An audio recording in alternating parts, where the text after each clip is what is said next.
in timed missions of any sort, or if you need to do something before someone else can do it, then you need to be able to take a tough decision and risk losing a squad in order to gain your objective. Obvious thing here: refer expert things to experts.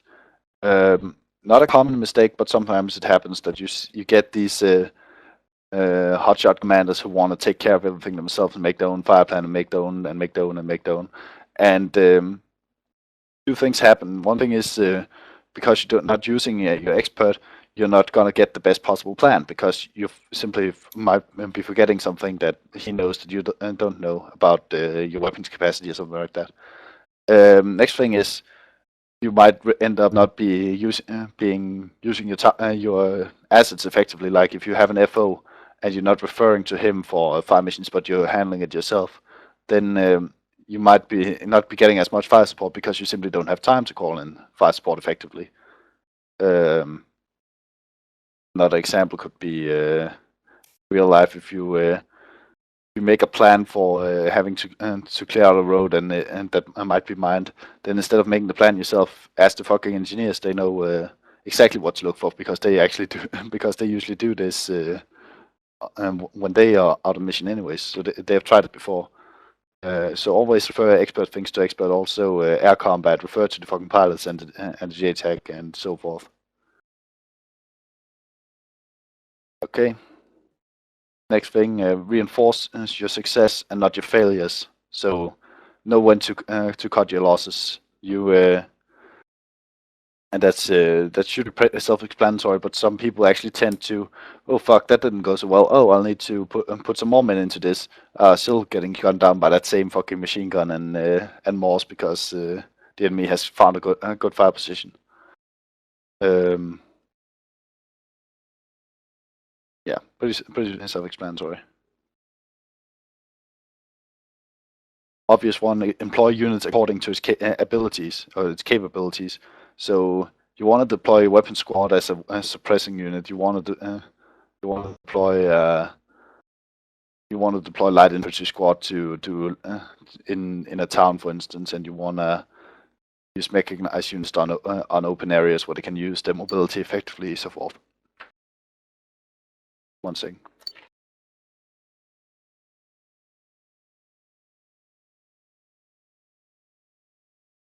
Okay. Next thing, we went over this already a bit. Delegate the least essential task and empower your subordinates with their ability. So that means, yeah, it's pretty obvious. Whatever is not an overall thing, that shouldn't be even considered by a platoon leader. So basically, you just direct your squads and your 2IC on what they're supposed to do, and then you let them do whatever falls within their ability. So squad leaders lead their fire teams, and 2IC lead the medics, and whatever assets you've assigned to him, he makes sure security is up. Meanwhile, you have the fire team leaders do their shit. So basically, the only guys you want to talk to are the squad leaders, your weapons leader, and your 2IC. And maybe an FO or JTAG or some shit like that.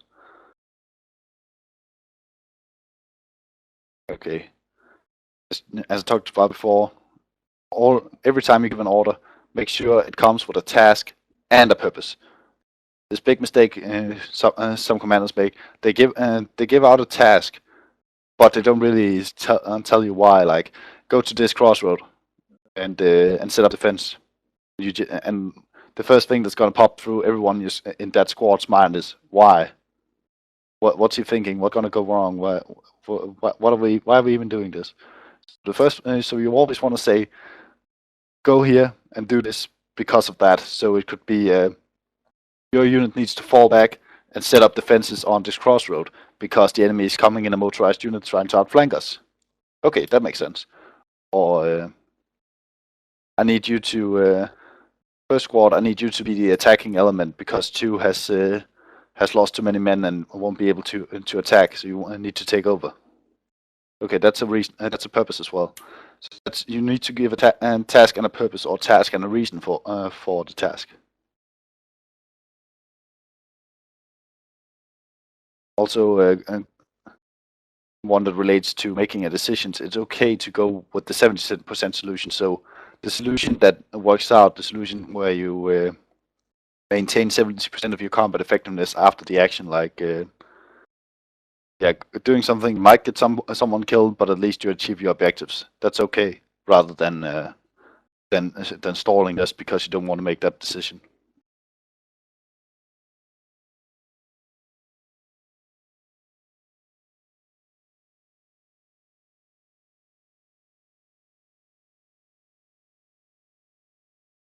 Yeah, okay. Tactical patience. I believe most of you guys know this term. ArmA players really suck at this. They can tend to forget this just by having to lie down and provide Overwatch for 5 minutes. They're like, "Oh God, when are we gonna go? We're gonna go out there and get some kills. We gotta go." And that's why you need two platoon leaders to be able to exercise this patience and just wait it out. If for whatever reason, like if you need to maneuver onto a difficult position in order to gain the advantage, then okay, just need to exercise that patience instead of going with popular request and just go out and get yourself killed. There's no reason to do that.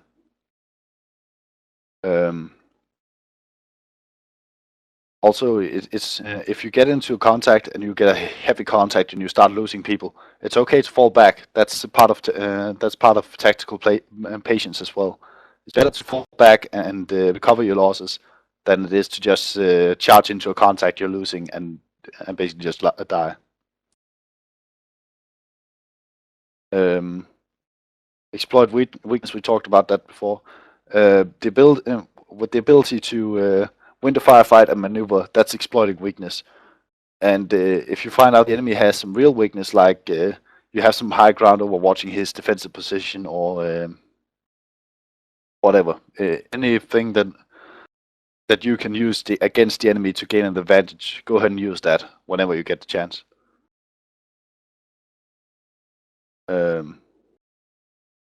This next, and this is the same thing again. Avoid confusing orders. Keep it simple. I know some of you can tend to give really, really, really long platoon leadership orders. Like you can talk to 1 or 2 minutes to the same squad, just explaining them what to do instead of just saying, "Your orders go to the platoon's right side, or go to this grid, and get ready for assault, or get ready for suppressive fire, or whatever." It should be that simple, and your squad leader should know what to do. If not, then you should consider relieving him. Rehearse, not that applicable in ArmA, but still, you guys probably know when Red Lover does back briefs, for instance. That's a rehearsal phase. That's what's also called rock drilling, and you definitely want to do that if you get the chance, and you usually will do. So whenever you get a chance, then do a back brief with your squad leaders. Make sure they understood what they were supposed to do and how they were supposed to do it.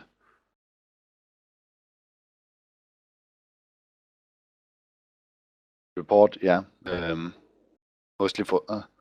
Mostly for squad leaders, and if you have a company CO, that's applicable to you too. You always want to report what you're doing. So whenever you're doing something different, or something different is happening around you, then you want to report that in. Like you identified that the enemy, as a squad leader, for instance, you identified that an enemy squad is moving on the platoon's left flank. Then you can go ahead and report in that enemy is moving on our left flank. I am shifting to counter. Okay, then the platoon leader knows that, and he can take that into account. And the same thing if you have company CEO, like in Mohelevka Deluxe or something. If you tell the company CEO, okay, we have contacts here, so we're doing this. That's okay. Then that's initiative. And unless the CEO counteracts your orders, then you can go ahead and do that. But the most important thing is just that people should know what you're doing. Whatever you are higher level talking to lower, or the other way around. Again, security is not optional. Speed can be security. That's true. but I tend to see missions in Night Raid or Fallujah or something where speed is too high, where speed is actually becoming a risk factor in itself, where people tend to drive down a fucking highway in Fallujah at fucking 80 kilometers an hour, completely oblivious to what's going on around them, basically, because the driver is so focused on the road, on not hitting anything, that the entire platoon can hit an ambush, and the entire platoon can be hit by that ambush and drive through with half the platoon hit because no one was able to stop or react or turn or anything because they were driving so fucking fast. So while speed can be security, too much speed can become a risk factor in itself. Another important factor that most of you seem to know is you don't have to occupy terrain to control it. So, an example: if you have to take a town on Takistan, then you can usually just occupy the hills around it, and you're basically in control of the city because no one can move inside the city without you hitting them. They can be in the buildings and so forth, but you're fucking controlling the roads and you're fucking controlling the area around it just by being on those hills. And we're finally getting through this big ass list. And finally, this quote: "Anyone who gets in a fair fight has no tactical skills," and that's also pretty self-explanatory. If when people say something was a fair fight, then you should think as a platoon leader, I screwed something up because the enemy shouldn't have a chance. You don't want to ever give the enemy a chance of winning. That's the enemy's job, to give themselves a chance of winning. Your job is to fucking crush them. They should never get a chance to respond to whatever you're doing. And finally, just because players don't understand all aspects of your plan, that doesn't mean you shouldn't make a plan. Usually when I platoon leader, I make out an entire briefing, but I only explains the points that I'm sure people won't understand, because otherwise I'm just wasting time by explaining something that I have to explain what it means in itself to explain the plan, and that's pretty much a waste of time. Okay.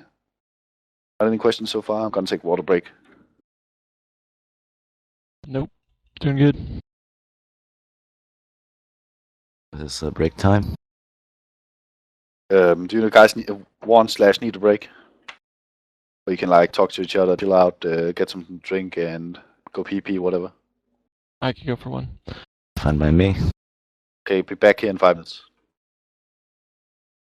Permission, man.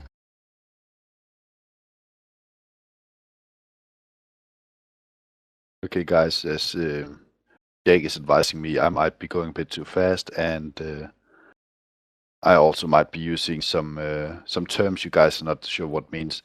And whenever that happens, then just speak up and tell me if I'm going fast or if there's something that you don't understand. I'm happy to slow down, even though I might sound a little nervous and jittery. That's actually because you guys are so quiet. Then I tend to be quiet too, or talk fast.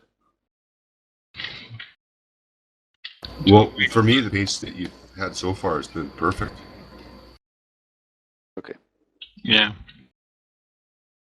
Well, that was just my expression, I guess. It seemed a bit past going, basically, and I wasn't sure if, most of the old guys could actually follow what he was talking about. And also, some of the terminology might not be, it's lots of military jargon in there. Well, I think it's because, most of us who are here have already been on, UO for a couple of months, so, we kind of are used to military terminology and stuff like that. Right, but do you really know what it means? That's the question. Yeah. Yeah, see? What's the difference between OP and ORP? Are they the same thing? OP is an observation post. ORP is a victory rally point, so not the same at all. Right.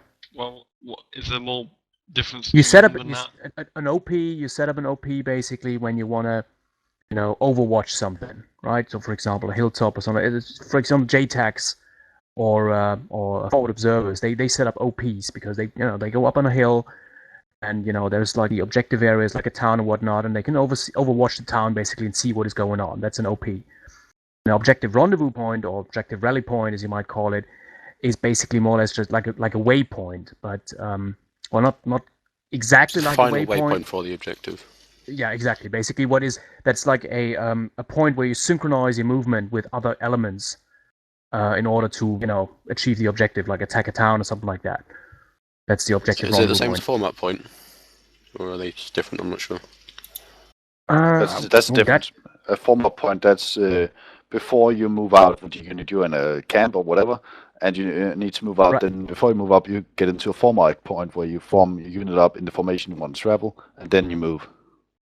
Then yeah, you have exactly. can't you have format points before before an assault position as well? No. Okay. So that would be That's- objective nibble point then. Yeah, I'm basing it on like allied on airborne assault. Yeah. BP Yeah, is a battle position. It's just a position where you fight from, like a waypoint, but where you're expected to fight, not just move. Alright. That's mostly a tank term, because when you put a tank up somewhere, it can fucking kill anything within 3 kilometers that it can get direct line of sight on. Battle position is mostly stationary. You set up basically your weapons to fuck shit up from that position. Okay, guys, Bloodbane and Soviet, you both back? I'm back. What's up? Okay, let's go. So next thing we're going to go over is a mission analysis. As I want to mention, remember this is a series, so we'll get so next Thursday we'll get back to a bunch of words I might have used earlier and explain them further. But these are just some basic concepts I'm laying on you now. And mission analysis is very basic. That's all the way down at fireteam leader level. But as you get on a higher level, it of course gets more complicated. And I'm sorry about the picture on the right. This isn't very clear, but we'll have to work with it. So METTC is an acronym, and it stands for Mission, Enemy, Terrain and Weather, Troops and Support Available, Time Available, and Civilians. And that's whenever you want to get ready for briefing, you need to think about these METTC factors. And first off, you get your mission, then you need to identify what your actual mission would be, because one thing is what your company commander tells you, or your battalion commander, but a different thing is what you actually need to do to accomplish that mission. That's your mission analysis. You need to find out what's the purpose of this mission, because you might have been told by a company commander how you should execute this, but if you see a way to accomplish the purpose better, then you go ahead and do that. You also think about your task. Of course, what are you actually tasked with? Fucking can't read my own notes now. Shit. Yeah, fuck it. Next thing, when you've analyzed your mission, find out what you actually need to do, then think about the enemy. What's the enemy doing? What does he intend to do? And how will he stop you from achieving your mission? And is he aware of your mission, or is he unaware? Does he know what that you intend to break through his lines and in order to secure a crossroad, or does he just think you want to do general combat action? Because depending on what the enemy thinks you'll do, he will react differently to any action you do. Rain is an obvious factor. Weather, less obvious in game, of course. But terrain, you need to think about where are there any good OPs or BPs for that instance, where I can put some support elements. Are there good tree lines where I can sneak up on the enemy before doing an ambush on him, and then commencing my assault? Is there some good ambush positions if the enemy is coming at me, and so forth. Weather to a lesser extent, especially if you're employing snipers in game, you actually want to think about the weather, what's the wind blowing at, and stuff like that. You also need to think about troops and support you have. So that's your platoon. What does it consist of, and what capabilities does your platoon have? And if you have support elements like mortars, artillery, or aircraft, you need to think about what can my support elements do, and what can the enemy do to counter them, and how should I use them to use my troops effectively and to complete my mission effectively. And then to top it off, you want